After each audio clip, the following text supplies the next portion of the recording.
बीमार रहती थी और मोटर वाइनिंग से हमारा गुजर बसर अच्छा नहीं चल रहा था, आर्थिक स्थिति बहुत अच्छी नहीं थी। कई बार दादी जी की दवाई लाने के लिए अगर पैसे लेने पड़ते थे, किसी से उधार मांगना पड़ता था, आर्थिक स्थिति बहुत अच्छी नहीं थी। उसी बीच में मेरे फादर ने इस आरसीएम बिजनेस को किया, और किया नहीं दोस्त, मैं तो ये कहता हूं किया है उन्होंने, केवल 7 साल किया है। और सीखते हुए जब उन्होंने सिस्टम को किया तो वे रॉयल्टी मुकाम पे पहुंचे, टेक्निकल पे पहुंचे, तो सिस्टम की हाईएस्ट इनकम, हाईएस्ट जो लेवल रहा उनका रूबी लेवल पे पहुंचे। और जब रूबी लेवल पे पहुंचे तो एक अच्छी इनकम, लाखों रुपए महीना की इनकम इस सिस्टम में आती रही, आने लगी। और दुनिया की सारी खुशियां हमारे परिवार में आ रही थी, और ये दुनिया बहुत जबरदस्त लग रही थी, अच्छी दिखाई दे रही थी। लेकिन वो 24 जून का वो काला दिन आज मैं अगर याद करता हूं तो वास्तव में मेरी रूह कांप उठती है। मेरे पिताजी पानीपत से आते समय एक रोड एक्सीडेंट में गुजर जाते हैं, और उस जो खबर हमें मिलती है तो मैं वो परिवार को मैं बता नहीं पाता, और मैं चाहते वहां जाके देखते हैं तो कुछ नहीं पाता, पता चलता पिताजी गुजर गए हैं। 24 जून 2010 का वो दिन अगर हमारे परिवार की बात करूं तो मैं याद करके रोता हूं, और मुझे कुछ नहीं सूझता मैं क्या करूं क्या नहीं करूं। 2 से 2.5 महीने मैं उन दिनों पढ़ता था, जब मेरे पापा इस आरसीएम को करते थे मैं उन दिनों पढ़ता था। मेरी उम्र 20 से 21 साल की थी, और जो वो गुजर गए तो मैं एक वारिस अपने परिवार में था। 5 बहनें मेरी थी, और सारी जिम्मेवारियां मुझ पे आ गई। और मेरी मम्मी पूछती थी मेरे से, बेटा अब कैसे होगा, अब कैसे होगा?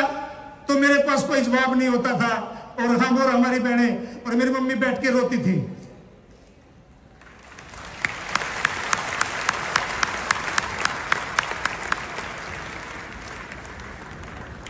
केवल रोते थे बैठ करके, कुछ नहीं समझ आता था क्या होगा कैसे चलेगा।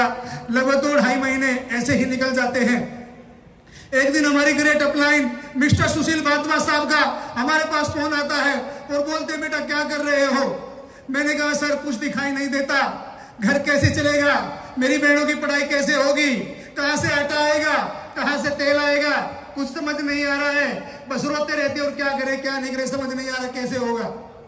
उन्होंने कहा बेटा घबराओ मत, आपके पापा की जो कमी है वो इस दुनिया में कोई पूरी नहीं कर सकता, लेकिन उनके जाने के बाद जो आटा तेल, जो आपके परिवार की जो पढ़ाई लिखाई, आपकी बहनों की जो पढ़ाई लिखाई है, ब्याह शादी के जो खर्चे है, वो आरसीएम कमी नहीं आने देगा, ये वादा करता है आरसीएम बिजनेस।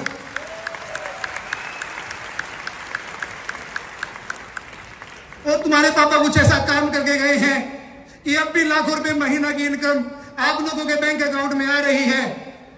जब उन्होंने ऐसा कहा तो भी विश्वास नहीं हुआ, लगता ऐसा कुछ हो सकता होगा, ऐसा बिलीव नहीं था। और ये बात मैंने अपनी मम्मी से जाके कही कि आज तो सर का फोन आया था, और वो बोलते थे कि आपके अकाउंट में भी लाखों रुपए महीना की इनकम आ रही है, क्या कुछ ऐसा हो सकता है मम्मी जी?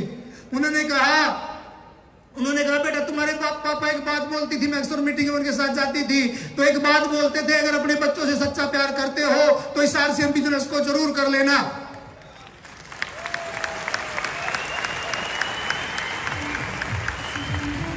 इस आरसीएम को जरूर कर लेना।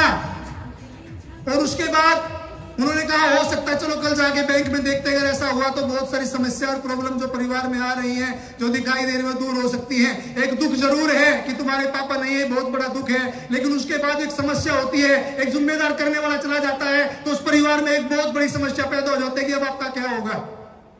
हम अगले दिन बैंक में जाते हैं, बैंक में जाने के बाद जैसे हम बैंक में एंटर करते हैं तो जो बैंक मैनेजर थे वो मेरे पापा के अच्छे दोस्त थे, और जैसे हम बैंक में घुसे तो बोलते बेटा आज पापा नहीं आए क्या, 2-2.5 महीने से पापा नहीं दिखाई दे रहे हैं।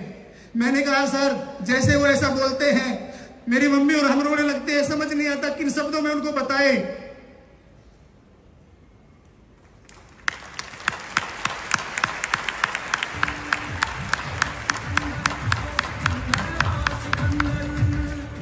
फिर वो लोग हमें चुप कराते हैं, पानी पिलाते हैं, और बेटा बोलते हैं कि जो होना था, जो भगवान को मंजूर है वो हो गया है, लेकिन अब हम तुम्हारी क्या मदद कर सकते हैं।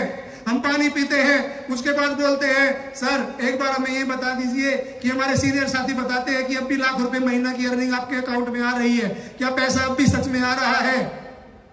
तो वो अकाउंट चेक करते हैं, और अकाउंट चेक करने के बाद बोलते हैं हाँ बेटा अब भी तुम्हारे पापा के जाने के बाद लगभग 7 से 8 लाख रुपया बैंक अकाउंट में आ चुका है।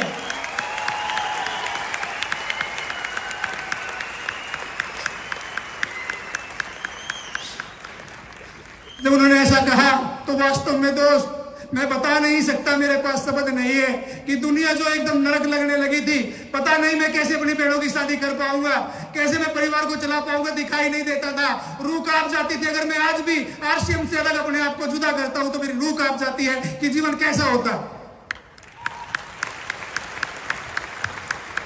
और उसी की बदौलत मेरी आज 4 बहनें, उनमें से एक बहन की मैंने शादी की है, उसके बाद मेरी 3 बहनें आज एमए और बीएड करके बीए करके, 2 बहनें मेरी आज हरियाणा सरकार में गवर्नमेंट जॉब में हैं, सेवाएं दे रही हैं। एक बहन जिसको मेरे पापा सपना देखते थे कि इस बच्ची को मैं प्लेयर बनाऊंगा, इस बच्ची को प्लेयर बनाऊंगा, उस समय मेरी बहन लगभग 4 से 5 साल की थी। लेकिन जैसे वो गुजर गए, गुजरने के बाद मेरी बहन को मैंने कहा, जब वो प्लेयर थोड़ा गेम में आगे बढ़ी, थोड़ा उम्र बढ़ी, तो मैंने उसको गेम में डाला। और गेम में डालने के बाद जो गेम की जरूरत होती थी, जो पैसे की जरूरत होती थी, जो आरसीएम में दे रहा था, उसकी बदौलत आज मेरी वो बहन सीनियर नेशनल में गोल्ड मेडलिस्ट है।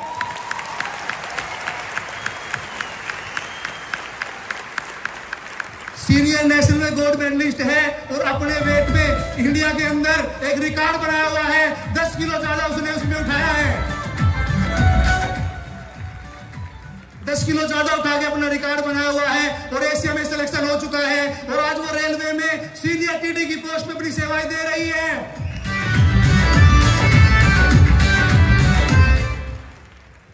और दोस्त, उनके जाने के बाद आज मैं अगर आपको बताऊं, आज भी लाखों रुपए महीने की अर्निंग आ रही है।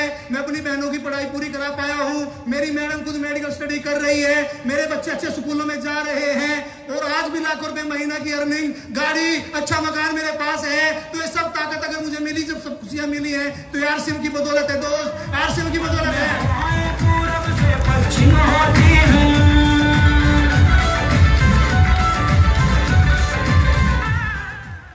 और वो शब्द जो मुझे मेरे पिताजी के जाने के बाद याद आते हैं और समझ आते हैं, उस समय समझ नहीं आई थी कि इन शब्दों की वैल्यू क्या है। क्योंकि आपके परिवार में जो बच्चे हैं, जब आप अपने बच्चों को समझाते हैं या उन्हें कुछ बताने की कोशिश करते हैं, तो बच्चे समझते नहीं है, क्योंकि उन्हें दुनियादारी का ज्ञान नहीं होता। क्या उन शब्दों की वैल्यू है, क्या वो शब्द हैं, उनकी समझ उनके जाने के बाद आती है। मुझे भी समझ में आई जब वो बोलते थे, अगर आप अपने बच्चों से सच्चा प्यार करते हैं तो आरसीएम को जरूर कर लेना। मैं भी आप लोगों से वही बात कहता हूं, अगर आप अपने बच्चों से सच्चा प्यार करते हैं और कुछ करके जाना चाहते हैं तो इस आरसीएम को जरूर कर लेना दोस्त। बहुत बहुत धन्यवाद।